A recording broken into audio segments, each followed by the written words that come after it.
Hello everyone, this is CA Isha Agarwal and I'm back with another essay from essay 500 series, that is essay 505 external confirmations.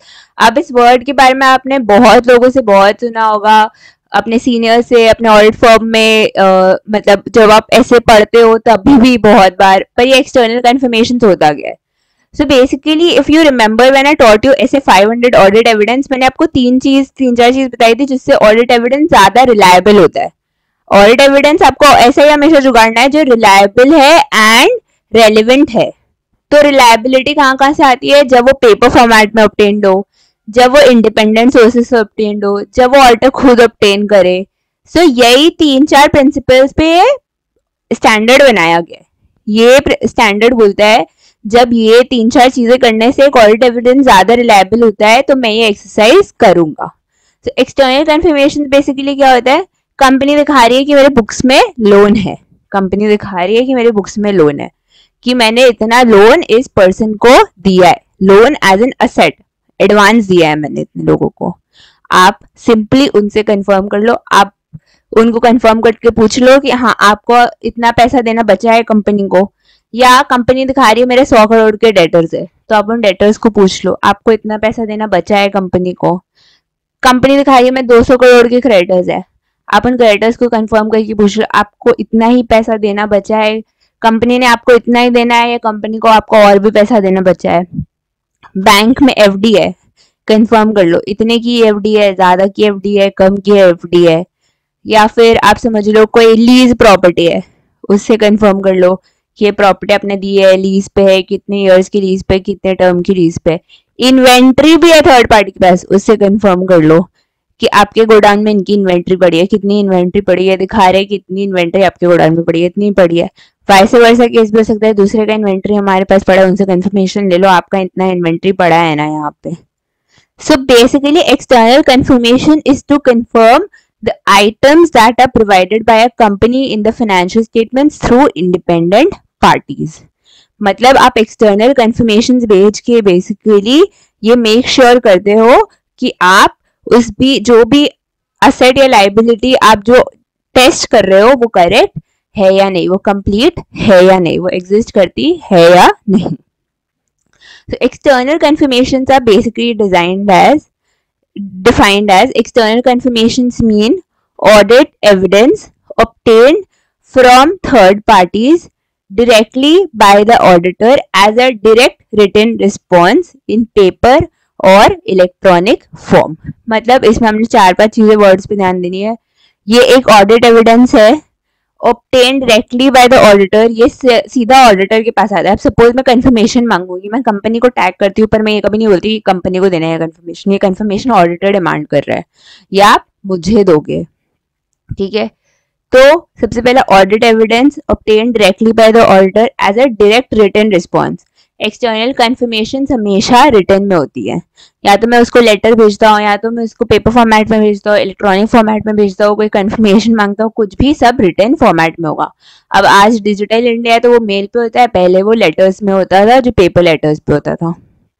ठीक है, bye independent third party, जो भी third party है, जो debtor है, creditor है, laser है, लेसी है, इन्वेंट्री जो आपका होल्ड कर रहा है या जिसका इन्वेंट्री आप होल्ड कर रहे हो उससे.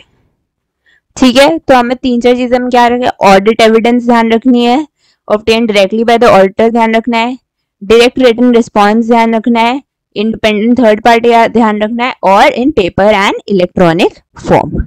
ये हो गया आपका डेफिनेशन ऑफ एक्सटर्नल कंफर्मेशन. अब मैम एक्सटर्नल कंफर्मेशन के कुछ टाइप्स भी होते हैं कि सिर्फ एक ही टाइप का एक्सटर्नल कंफर्मेशन है? नहीं, एक्सटर्नल कंफर्मेशन के 4 टाइप्स होते हैं. सबसे पहला आता है positive confirmation. Positive confirmation as the name suggest, इसमें क्या होता होगा, जो थर्ड पार्टी है उसको हर केस में रिप्लाई करना है. अगर वो अग्री करता है तो भी, अगर वो डिसअग्री करता है तो भी. अगर वो अग्री करता है तो तुम लिख के भेज दो यस अग्रीड. इफ वो डिसअग्री करता है तो इन्फॉर्मेशन लिख के भेज दो कि क्यों डिसअग्री कर रहे हो, और अगर डिसएग्री कर रहे हो तो तुम्हारे हिसाब से अमाउंट कितना होना चाहिए. फॉर सपोज मैंने डेटर को भेजा कि आपका दिखा रहा है बुक्स में 20 करोड़ आउटस्टैंडिंग है, मतलब कंपनी आपसे 20 करोड़ पाता है. डेटर बोलता है मेरे पास तो लेजर है, मेरे हिसाब से मुझे कंपनी को सिर्फ 12 करोड़ देना है. तो अगर हो सकता है डेटर अग्री कर जाता है 20 करोड़ पे, नहीं उसका लेजर 20 करोड़ से टैली कर रहा है, तो he will positively confirm yes whatever the company is showing in the books is correct. अब जब उसको पता चला कि नहीं 12 करोड़ है, तो वो कंफर्मेशन में क्या रिप्लाई करेगा, no the companies books are showing an incorrect amount against me and the outstanding as per me is 12 crore. तो पॉजिटिव कंफर्मेशन में एक चीज अच्छी है कि आपको हमेशा रिप्लाई मिलेगा अग्रीमेंट या नॉन अग्रीमेंट में। वेयर इज नेगेटिव कंफर्मेशन क्या डिमांड करता है, नेगेटिव कंफर्मेशन आपको बोलता है जब भी आप सिर्फ डिसअग्री करो तब कंफर्म करना। सपोज उसी आदमी का 20 करोड़ का लेजर मिल जाता तो उसको नहीं रिप्लाई करना पड़ता, नहीं कंफर्म करना पड़ता, पर जब उसका 12 करोड़ वाला केस आता तब उसको इन case of negative confirmation reply करना पड़ता। मतलब जब भी मुझे ऐसा लग रहा है जो इन्फॉर्मेशन ऑडिटर डिमांड कर रहा है, जो इन्फॉर्मेशन वो रिक्वेस्ट कर रहा है वो मैच नहीं कर रही है या वो उससे मैं डिसअग्री कर रहा हूँ, तब तो मैं इस कंफर्मेशन पे रिप्लाई करूंगा। पर अगर मुझे लग रहा है कि नहीं वो जो भी इन्फॉर्मेशन डिमांड कर रहा है, रिक्वेस्ट कर रहा है, हाँ वो सही है, कंपनी ने सही शो कर रहा है, तो मैं नहीं रिप्लाई करूंगा। अब इसका सबसे बड़ा ड्रॉबैक क्या है, बहुत लोग सोचते हैं नेगेटिव कंफर्मेशन है, ध्यान मत दो, अंधाधुन हाँ बोल दो, ठीक है यार सही होगा, मेरे को रिप्लाई नहीं करना। अब होता क्या, ऑल्टर प्रिज्यूम्स कि हाँ ठीक है कंपनी करेक्ट शो कर रही है, 10 साल बाद अचानक से वो डेटर आता है, बोलता है आपका तो बुक्स गलत लेजर शो कर रहा है, गलत आउटस्टैंडिंग शो कर रहा है। अब इसमें ऑल्टर की क्या गलती भैया, ऑल्टर ने तुम्हें कंफर्मेशन भेजा था, पूछा था, तुमने उस टाइम ध्यान ही नहीं दिया। सो नेगेटिव कंफर्मेशन का एक सबसे बड़ा ड्रॉबैक यही है कि लोग ध्यान दिए बिना बस हाँ बोल देंगे, हाँ ठीक है ठीक है, क्यों, क्योंकि उनको मेहनत लगेगी डिसएग्री करने में, लेजर निकालना होगा, इन्फॉर्मेशन प्रोड्यूस करना पड़ेगा, बताना होगा कंपनी कहाँ गलत, तो वो छोड़ देते हैं। ठीक है, ये हो गया आपका नेगेटिव कंफर्मेशन। फिर हो गया आपका नॉन रिस्पॉन्स, मतलब जब आपने एक्सटर्नल कंफर्मेशन भेजा था उसका कोई रिस्पॉन्स नहीं आया। मतलब आपने सपोज पॉजिटिव कंफर्मेशन भेजा तो उसमें मैंने क्या बोला, पॉजिटिव में आपको अग्री और डू नॉट अग्री, आपको दोनों पे रिस्पॉन्स देना पड़ेगा, पर कोई रिस्पॉन्स नहीं आया। या फिर जो आपने कंफर्मेशन भेजा था, जो आपको मेल आईडी प्रोवाइड हुई थी वो गलत है, तो वो कंफर्मेशन कभी पहुंचा ही नहीं ओरिजिनल डेटा के पास, या अभी भी आपकी कंपनी पेपर या लेटर फॉर्मेट में है तो उसका एड्रेस ही गलत है, तो आज तक वो लेटर पहुंचा ही नहीं उसके पास। ये सब नॉन रिस्पॉन्स की केस है। मैम नेगेटिव कंफर्मेशन में नॉन रिस्पॉन्स कब आएगा, जब वो डिसअग्री करता है फिर भी उसने रिस्पॉन्ड नहीं किया। जब वो डिसअग्री करता है फिर भी उसने रिस्पॉन्ड नहीं किया तो वो एक नॉन रिस्पॉन्स का केस बन जाएगा, कि उसने आपको कॉल पे बोला था हाँ मैं डिसअग्री करता हूँ, ऐसा नहीं होना चाहिए, पर उसने कभी रिस्पॉन्ड नहीं किया। लास्टली आता है केस एक्सेप्शन का, मतलब जो इन्फॉर्मेशन ऑल्टर ने रिक्वेस्ट की थी एंड जो इन्फॉर्मेशन आपने प्रोड्यूस की है उसमें एक डिफरेंस है। मतलब ऑल्टर बोल रहा था मेरे बुक्स में 20 करोड़ रुपया कंपनी पाती है, आप बोल रहे हो 12 करोड़, तो 8 करोड़ डिफरेंस है दोनों के बीच का, वो उसके कहते हैं एक्सेप्शन अमाउंट, उसे कहते हैं एक्सेप्शन अमाउंट। तो अगर आप पॉजिटिव कंफर्मेशन दे रहे हो या नेगेटिव कंफर्मेशन दे रहे हो कि नहीं आप डिसएग्री करते हो, मेरे बुक्स में 18 करोड़ है या 12 करोड़ है या 16 करोड़, जो भी, वो 20 करोड़ नहीं है ना, information requested and information available के बीच में जब एक डिफरेंस आ जाता है उसको कहते हैं हम exception. I hope I could make my self clear. ये 3-4 टाइप्स होते हैं, 3-4 टर्म्स और if you can say of external confirmation जो समझना जरूरी है। अब नेक्स्ट क्या आता है कि आपने एक्सटर्नल कंफर्मेशन समझ लिया कि पॉजिटिव नेगेटिव मैंने कंफर्मेशन भेजना है। कंफर्मेशन भेजते हुए आप क्या क्या बातें ध्यान रखोगे, क्या क्या बातें ध्यान रखोगे। सबसे पहले तो डिसाइडिंग कि आपको क्या इंफॉर्मेशन चाहिए। सपोज मुझे चाहिए कि मेरे डेटर्स सही रहे, या जैसे भी मैंने इंश्योर करना है कि मेरे डेटर्स का असर्शंस मैं फुलफिल कर रही हूँ थ्रू कंफर्मेशन।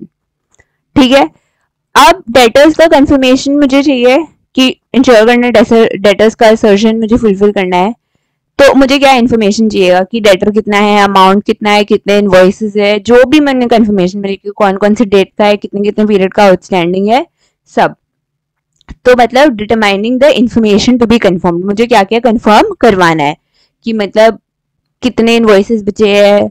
बहुत बार होती है कि एज एन ऑडिटर मैं सिर्फ शायद अमाउंट कंफर्म करना चाहती हूँ कि आपका आउटस्टैंडिंग कितना, इतना ही अमाउंट का है, बहुत बार मैं चाहती हूँ आप रिमेनिंग बिल्स भी कंफर्म करो, बहुत बार मैं चाहती हूँ उसका डेट भी कंफर्म करो, इनवॉइस नंबर भी कंफर्म करो।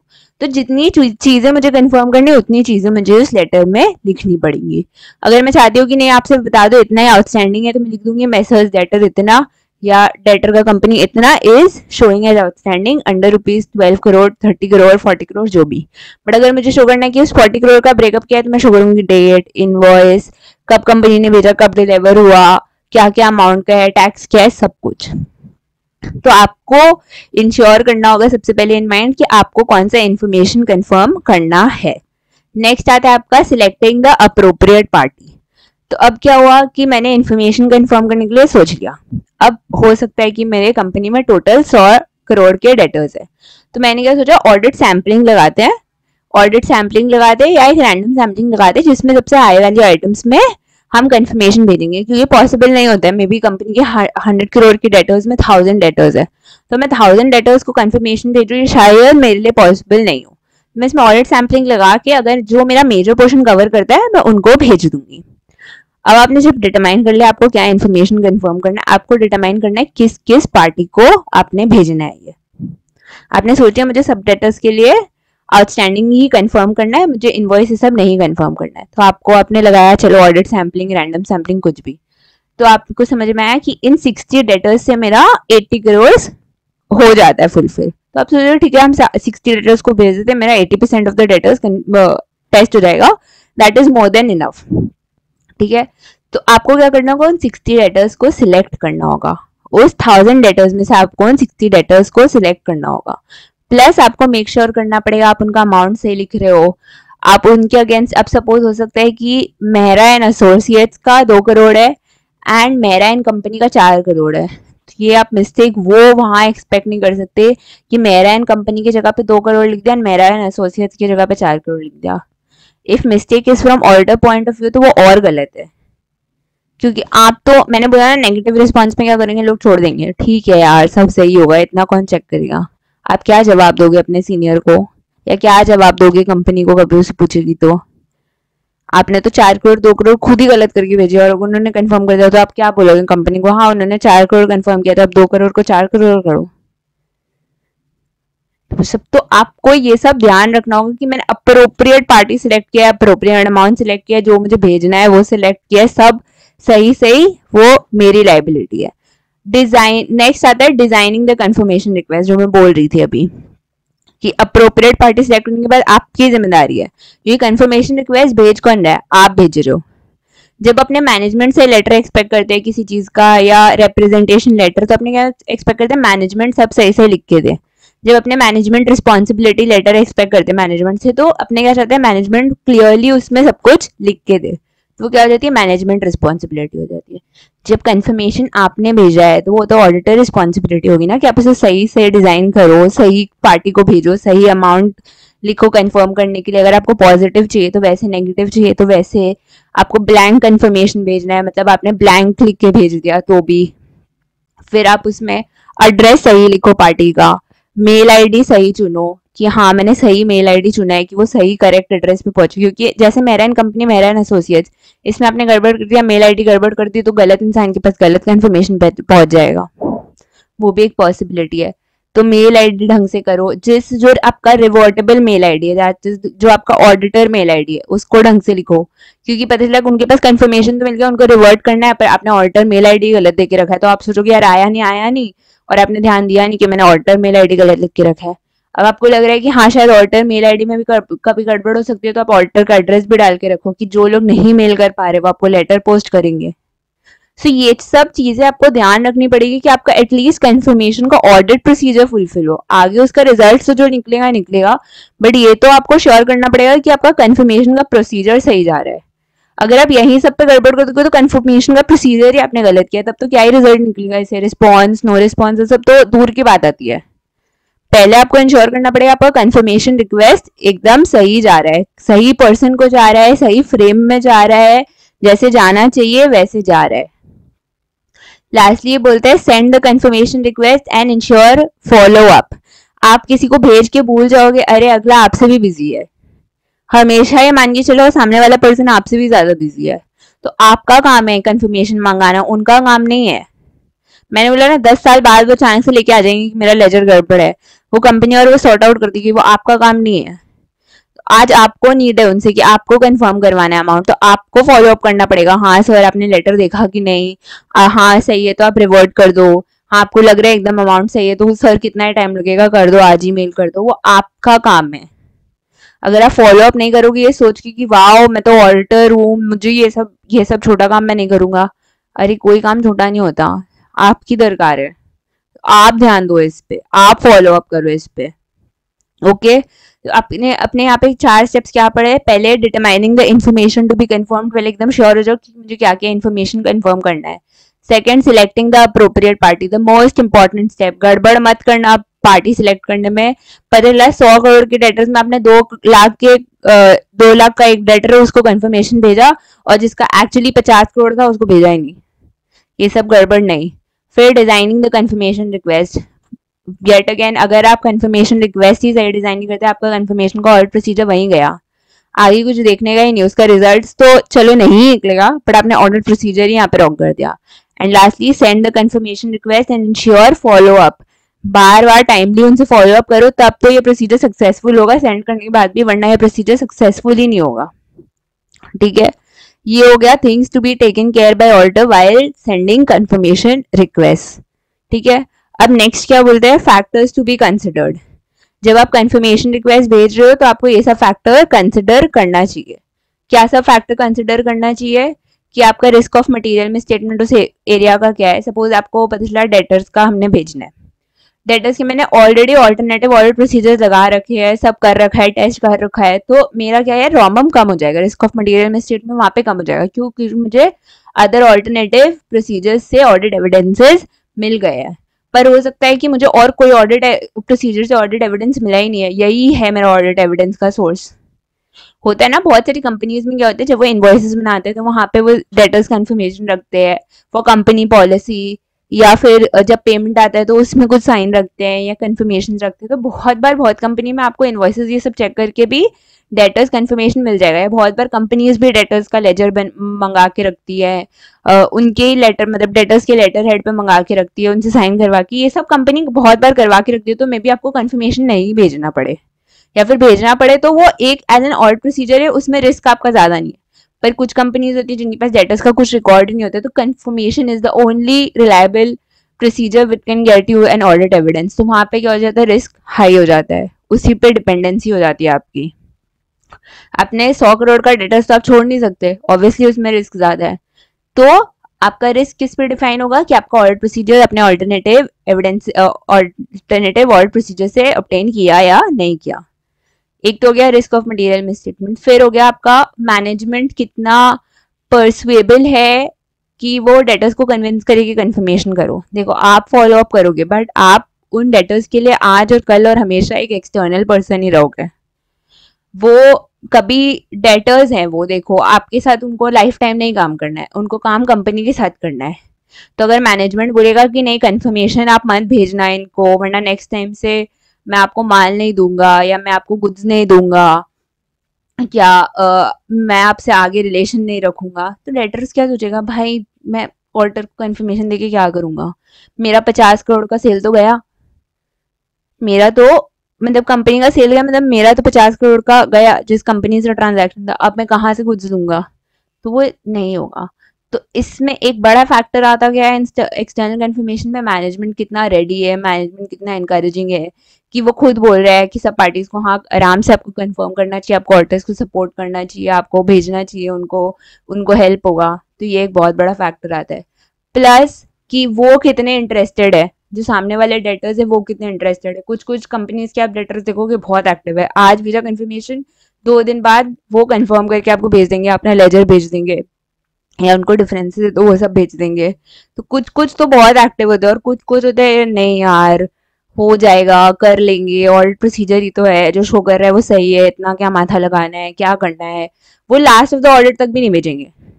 तो एक इस पे पर्सनैलिटी पे भी डिपेंड करता है आपका एक्सटर्नल प्रोसीजर काम आएगा या नहीं आएगा, आपके कंफर्मेशन वापस आएंगे, उस पर रिप्लाई आएंगे या नहीं आएंगे। ये हो गया।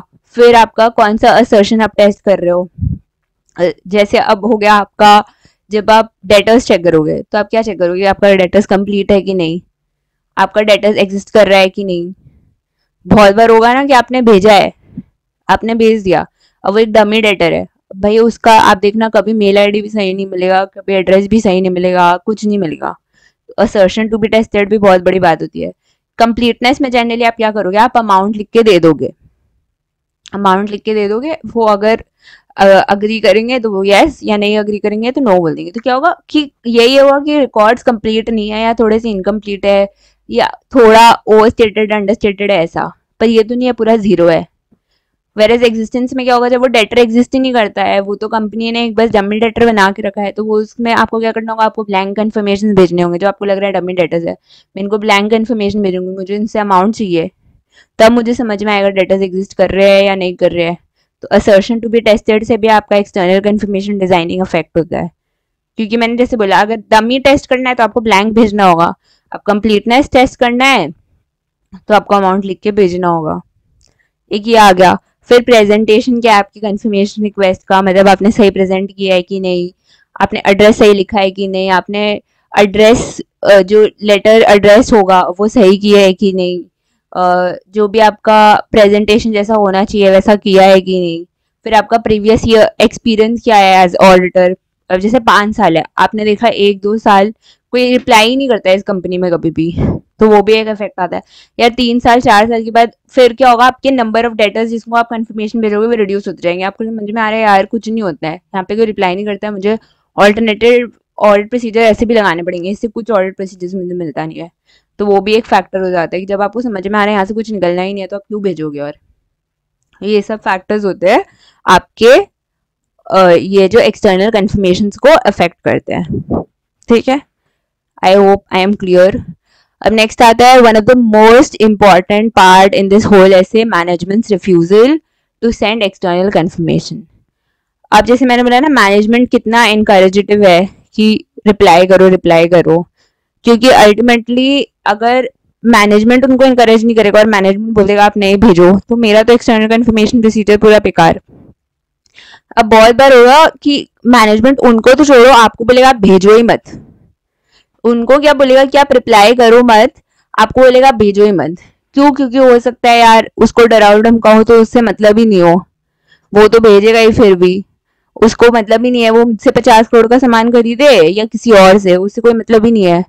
बट ऐसा हो रखा है कि मेरे बुक्स में मैंने उसे शो कर रखा है 100 करोड़ का, पर वो तो 50 करोड़ का रेटर है, तो यहाँ पे तो मेरी बदनामी होगी, मेरा उसके साथ रिलेशन खराब होगा। तो इसमें क्या करता है मैनेजमेंट, बोलता है ऑडिटर को ही मना कर देता है कि आप मत भेजो उसको कंफर्मेशन रिक्वेस्ट। अब जब मैनेजमेंट ये बोलेगा ऑडिटर को कि आप मत भेजो कंफर्मेशन रिक्वेस्ट, तो आपका सबसे पहला माइंड में क्या आना चाहिए, पहले तो मैनेजमेंट से रीजन पूछेंगे, inquire as to management reason for refusal. भाई क्यों नहीं भेजना उन्हें कंफर्मेशन रिक्वेस्ट, आप अपना रीजन बताओ। उन्होंने रीजन बताया तो आप उसका वैलिडिटी रीजनेबलनेस देखो कि कितना वैलिड है, कितना रीजनेबल है उनका रीजन। अब बहुत बार होता है ना कि ऐसा हमारा कुछ डिस्प्यूट चल रहा है उस पार्टी से, कोई लीगल डिस्प्यूट चल रहा है, अब लीगल डिस्प्यूट के बीच में अब मैनेजमेंट बोलेगा देखिए ऐसे ही आनाकानी चल रहा है, ऐसे ही लीगल डिस्प्यूट चल रहा है, इसके बीच में आप अभी कंफर्मेशन भेज देंगे तो और डिस्प्यूट में प्रॉब्लम आ जाएगा हमारे, ऑलरेडी हमें उससे पैसा नहीं मिल रहा है, आप ये सब कंफर्मेशन ये सब भेजेंगे, पता चला जो आने जाना था पैसा वो भी नहीं आएगा। तो ये एक रीजन हो सकता है।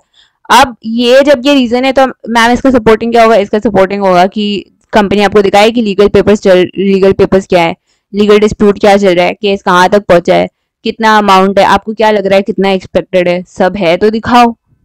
अब ये सब है और आपका रीजन वैलिड लग रहा है, रीजनेबल लग रहा है, आपका सपोर्टिंग डॉक्यूमेंट्स है, तब तो चलो ऑडिटर समझ में आता नहीं आता, नहीं भेजेगा ऑडिट, नहीं भेजेगा एक्सटर्नल कंफर्मेशन। पर अब आप बोलते हो कि नहीं मत भेजो क्योंकि वो डमी डेटर है, भाई कि ऐसे ऑडिटर मान ले, फिर तो उसका मिसस्टेटमेंट उस एरिया में बढ़ जाता है, ऑब्वियसली बढ़ जाएगा। फिर आप तो वो तो शक करने लग जाएगा यार मैनेजमेंट में मैंने अभी तक जो थोड़ा थोड़ा ट्रस्ट किया वो कैसे किया, मुझे तो वो भी ऑडिट प्रोसीजर्स रिवाइज करने पड़ेंगे।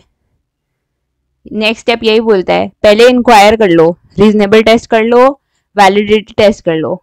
जब आपको लग रहा है नहीं रीजनेबल एंड इनवैलिड है तो आप सोच लो, इवेलुएट कि जो इफेक्ट है मैनेजमेंट का रिफ्यूजल का वो आपके ऑडिट प्रोसीजर्स पे क्या आएगा। जैसे मैंने बोला ना कि अब अगर वो ना कर रहे हो और उनके पास कोई रीजन नहीं है कि क्यों ना करना है, क्यों नहीं भेजना है, तो आपको समझ में आएगा यार मैनेजमेंट में तो कुछ झोल है, मैनेजमेंट में कुछ गड़बड़ है, तो अब मुझे ऑडिट प्रोसीजर्स भी वैसे ही फिर से रिवाइज करके यूज करने होंगे। अभी तक तो मैं मैनेजमेंट पे ट्रस्ट कर रही थी कि नहीं नहीं मैनेजमेंट सही है, मैनेजमेंट जवाब दे रहा है, पर जब वो डेटर्स को कंफर्मेशन भेजे मना कर रहा है, ये आपके क्रेडिटर्स को कंफर्मेशन भेजने मना कर रहा है, इन्वेंट्री वालों होल्डर्स को कंफर्मेशन भेजने मना कर रहा है, तो फिर तो कुछ गड़बड़ है।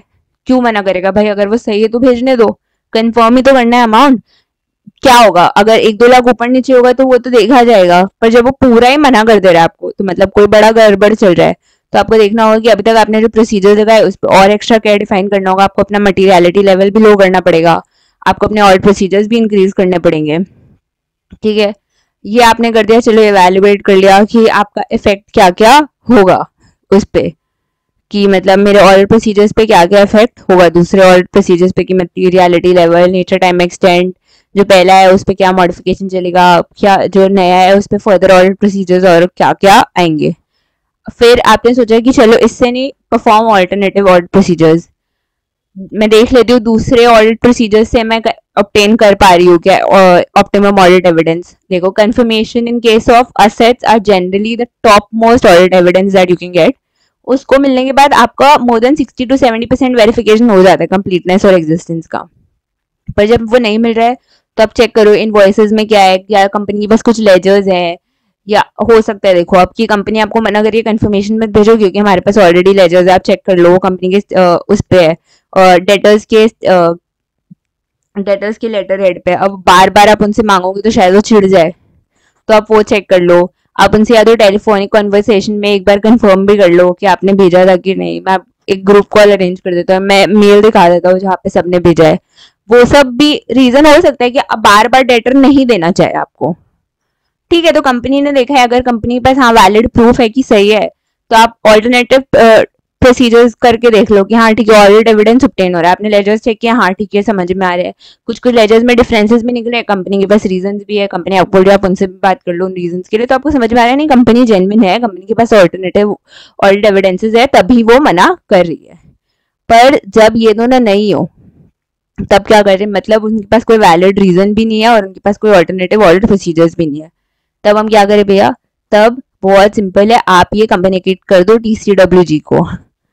ऐसे 260 में हमने पढ़ा था कम्युनिकेशन में TCWG, आप उनको बता दो कि भाई ये गड़बड़ है आपके कंपनी में और हमारा ओपिनियन इसके हिसाब से मोल्ड होगा, क्योंकि ना आपकी मैनेजमेंट हमें सेंड करने दे रही है, ना हमें कोई रीजन दे पा रही है, ना हमें कोई ऑल्टरनेटिव ऑडिट प्रोसीजर्स दे पा रही है, तो हम 100 करोड़ का डेटर्स पे ओपिनियन तो इशू नहीं कर पाएंगे। तो obviously our opinion would go to an unmodified opinion या डिस्क्लेमर ऑफ ओपिनियन, या हम बता देंगे कि हमने ये एरिया नहीं ऑडिट किया है, या हम ये एरिया 100% वैलिडिटी से ऑडिट नहीं कर पाए आपके चक्कर में। उनको पहले ही बता दो, डोंट वेट कि नहीं ठीक है लास्ट दो ऑडिट में बताएंगे ये सब, नहीं उनको पहले बता दो। अगर उनको कोई एक्शन लेना है कि नहीं, उनको चाहिए कि उनका क्लीन ओपिनियन निकले, वो चाहे कि नहीं आप भेज दो, कुछ नहीं होता है, मैनेजमेंट से क्या होगा, 4 गलतियाँ निकलेंगी, हमारा फाइनेंशियल स्टेटमेंट सही हो जाएगा, वो उनकी मर्जी है। Don't wait till the end कि नहीं हम लास्ट में कम्युनिकेट करेंगे। जैसे आपको पता चल जाए कि मैनेजमेंट के पास कोई रीजन नहीं है, कोई ऑल्टरनेटिव और प्रोसीजर्स नहीं है, आपने सब ट्राई कर लिया है, TCWG को कम्युनिकेट करो एंड उनकी फर्दर एक्शन का वेट करो, नहीं तो आप अपना ओपिनियन मोल्ड कर दो। ठीक है, तो मैनेजमेंट रिफ्यूजल का 4 चीज हमने क्या पढ़ा? सबसे पहले हमें inquire as to management reason करना है, अगर है तो उसकी वैलिडिटी एंड रीजनेबलनेस टेस्ट करना है, वो टेस्ट कर लिया, उसके बाद उसका इफेक्ट वैल्युएट करना है दूसरे और प्रोसीजर्स पे क्या है, कि अगर वो उनका रीजन इनवैलिड है या अनरीजनेबल है तो उसकी वजह से जो ट्रस्ट इश्यूज आए उससे हमारे दूसरे और प्रोसीजर्स पे क्या इफेक्ट पड़ेगा। फिर आपको ट्राई करना है कि मैं ऑल्टरनेटिव ऑडिट प्रोसीजर्स परफॉर्म करके ऑडिट एविडेंस ऑब्टेन करूँ। अगर वो भी नहीं हो रहा है, सब ऊपर वाले 3 नहीं हो रहे, तो आपको क्या करना है? Communicate to TCWG। ठीक है, अब आता है पॉजिटिव और नेगेटिव कंफर्मेशन। पॉजिटिव कंफर्मेशन क्या होता है, नेगेटिव कंफर्मेशन क्या होता है? मैम ये तो आपने बता दिया, पॉजिटिव कंफर्मेशन होता है कि अग्री या डिसअग्री आपको इन्फॉर्मेशन प्रोवाइड करना होगा, और नेगेटिव कंफर्मेशन होता है जब आप डिसअग्री करते हो तभी आपको इन्फॉर्मेशन प्रोवाइड करना है।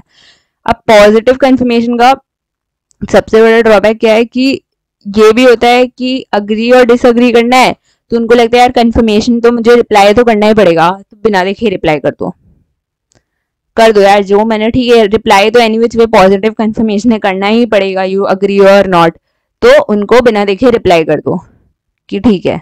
अब इससे क्या होता है, अब इससे देखो वो ऑडिट एविडेंस उनका हिल जाएगा। मैंने बोला जैसे 10 साल बाद वो ऑडिट लेजर लेके आएंगे, मतलब जो डेटर है वो लेजर लेके आएंगे कि नहीं आपकी बुक्स में गलत अमाउंट शो कर रहा है, ये वो, तो आपके ऑडिटर ने कैसे टेस्ट किया? अरे ऑडिटर ने तो सही टेस्ट किया था भैया, तुमको एक्सटर्नल कंफर्मेशन प्रोसीजर एक्सरसाइज करके एक्सटर्नल कंफर्मेशन भेजा था, तुमने उस टाइम उसको ध्यान नहीं दिया, तुमने बोला जो हो रहा है होने दो। तो ये मे बी एक ऑप्टिमम ऑडिट एविडेंस नहीं प्रोवाइड कर पाए, मे बी एक करेक्ट ऑडिट एविडेंस नहीं प्रोवाइड कर पाए, मे बी आपको एक ऑप्टिमम क्लैरिटी नहीं दे पाए कि शायद अमाउंट सही है कि नहीं, because lacuna from the other and हो ही सकता है। दूसरा क्या प्रॉब्लम है, ठीक है आपने सोचा कि चलो ये तो मैं ब्लैंक कन्फर्मेशन भेज देती हूँ, मैं ब्लैंक पॉजिटिव कन्फर्मेशन भेज देती हूँ जिसमें सामने वाला अमाउंट लिख के मुझे भेज देगा, तो मेरा रेक्टिफाई भी हो जाएगा, समझ में भी आ जाएगा। जैसे वो ब्लैंक में अमाउंट फिल करके देगा तो कुछ ना कुछ तो होगा ही। सपोज 20 करोड़ है, उन्होंने 20 करोड़ ही लिख के भेजा तो समझ में आ गया चलो सही है, 19 करोड़ लिख के भेजा तो डिफरेंस समझ में आ गया, ये सब समझ में आ गया। ब्लैंक इन्फॉर्मेशन बेस्ट है कि सामने वाला रिप्लाई करेगा तो कुछ अमाउंट लिख के रिप्लाई करेगा, मैं अकॉर्डिंगली अपना और प्रोसीजर लगा दूंगी। ब्लैंक इन्फॉर्मेशन की दिक्कत क्या है, ब्लैंक इन्फॉर्मेशन में रिस्पॉन्स ही नहीं आएगा, लो रेट ऑफ रिस्पॉन्स आएगा एकदम। क्यों? क्योंकि जैसे मैंने पहले बोला था उनको मेहनत करनी पड़ जाएगी, उनको देखना होगा क्या होना चाहिए था, क्या है उनका लेजर के हिसाब से क्या होगा, इतना मेहनत नहीं होता उनसे। आपकी कंपनी होगी 1000 करोड़ की, उनकी कंपनी शायद 50 करोड़ की ही है, उनसे इतना मेहनत नहीं होगा कि वो आपका लेजर निकाल के दे। वहां पे ना देखो जनरली इन 1000 करोड़ की कंपनी पे ना बहुत सारे सोल प्रोप्राइटर्स भी मिलेंगे आपको, जिसको सब काम खुद ही करना है, तो उसको लगता है यार कौन इतना अकाउंट्स में चक्का पक्की करेगा, जो है सब सही है। जहाँ पे वो देखेगा ब्लैंक रिस्पॉन्स है कि उसको ढूंढना होगा एग्जैक्ट लेजर, तो बोलेगा यार मेरा अकाउंट तो है नहीं, उसका अकाउंट से सही ही होगा, नहीं है तो मैं तो कुछ नहीं कर सकता, वो रिप्लाई नहीं करेगा। जहाँ पे देखिएगा पॉजिटिव अग्री और नॉट, अग्री लिख के भेज दो, मेरे को इतना दिमाग नहीं लगाना है, ठीक है। तो positive confirmation however good may not always provide an optimum audit evidence। अब नेगेटिव कन्फर्मेशन में क्या होता है, नेगेटिव कन्फर्मेशन में तो आप रिप्लाई तभी करोगे जब आप डिसअग्री कर रहे हो, जब आप डिसअग्री कर रहे हो। तो इसलिए हमेशा बोला जाता है negative confirmation provide less persuasive audit evidence than positive confirmation. Negative confirmation आपके थोड़े लेस परसुएसिव होते हैं कि डिसअग्री करे तो ही, अब वो कुछ नहीं भेजे तो आपको तो अज्यूम्ड है कि वो अग्री कर रहा है, बट मे बी ऐसा नहीं हो, ठीक है। तो इसीलिए बोला जाता है नेगेटिव कंफर्मेशन आप rarest of the rare case में एक्सरसाइज करो। एटलीस्ट पॉजिटिव कंफर्मेशन में अग्री डिसअग्री कुछ तो लिख के भेजेगा, अगर अग्री भी लिख के भेजेगा तो ऑडिटर साइड से तो कुछ गलती नहीं है ना भैया, ऑडिटर तो ये बोलेगा ना हाँ तुमने अग्री लिख के भेजा था। अब नेगेटिव कंफर्मेशन में तो वो सिर्फ डिसअग्री में लिख के देगा, अग्री में तो लिख के देगा नहीं। अब कल को आया कि आपके ऑडिटर ने कैसे टेस्ट किया, तो ऑडिटर बोलेंगे आपने तो रिप्लाई नहीं किया तो मैंने अज्यूम कर लिया, तो क्यों अज्यूम किया, आप मुझे कॉल क्यों नहीं किया, आपने मुझे वापस मेल क्यों नहीं किया, आपने मुझे बात क्यों नहीं किया, मैं तो भूल गया था कि मैं डिसअग्री करके लेटर देना है। तो वो आप पे एक लाइबिलिटी आ जाती है नेगेटिव कंफर्मेशन में। तो नेगेटिव कंफर्मेशन इसलिए rarest of the rare case में हमेशा एक्सरसाइज करना चाहिए। अब इस ऐसे एग्जाम्पल्स ये कब कब आपको नेगेटिव कंफर्मेशन अप्लाई करने चाहिए। नेगेटिव कंफर्मेशन आपको 3-4 जगह अप्लाई करने चाहिए जब आप a very low exception rate expect कर रहे हो, कि मतलब कि जो भी डेटर्स कंपनी शो कर रही है वो सही है, मतलब बहुत rare of the rarest case में ही शायद एक एक्सेप्शन आएगा। तो ठीक है यार उन्होंने रिप्लाई नहीं भी किया तो चलो ठीक है, कंपनी का 100 करोड़ का डेटर्स में अगर 1 लाख रुपीज आप एक्सपेक्ट कर रहे हो कि नहीं यार डेटर्स तो एकदम स्मूथली चल रहा है, सब सही चल रहा है, कि इसमें इतना एक्सेप्शन आना चाहिए, तो एक्सेप्शन आना नहीं चाहिए, तो ठीक है यार उन्होंने डिसअग्री अग्री जो भी किया, जब आपने सोच लिया कि एक्सेप्शन रेट बहुत कम ही है तो ठीक है यार, नई रिस्पॉन्स दिया मतलब अग्री कर रहे हैं तो कंपनी का अकाउंट्स सही चल रहा है तो मुझे कोई दिक्कत है नहीं। या फिर company consist of large items, large number of small homogeneous items, मतलब 100 रुपए के बहुत सारे वाउचर्स है एक ही पर्सन के अगेंस्ट। अब उसमें क्या गड़बड़ होगा भाई, वो हर बार 100 रुपए का ही सामान खरीदता है, तो उसमें नेगेटिव कंफर्मेशन ने रिप्लाई नहीं भी किया तो चलो ठीक है समझ में आ गया, 100 करोड़ का ही सामान खरीद 100 रुपए का ही सामान खरीदता है, हर रोज खरीदता है, हर महीने वही है।